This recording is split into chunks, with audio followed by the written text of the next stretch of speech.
kuwa na neema kama upendeleo wa kipekee.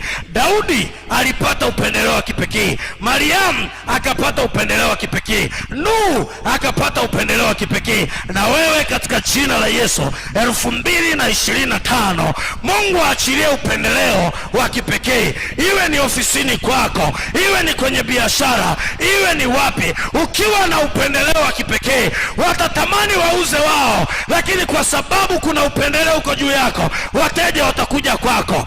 Ikiwa ni ofisini kwako, watatamani wapandishwe wao, lakini upendeleo ukiwa juu yako, watashangaa ni jina lako ndio linatajwa. Upendeleo wa kipekee ukiwa juu yako, hawatozuia kwa namna yoyote.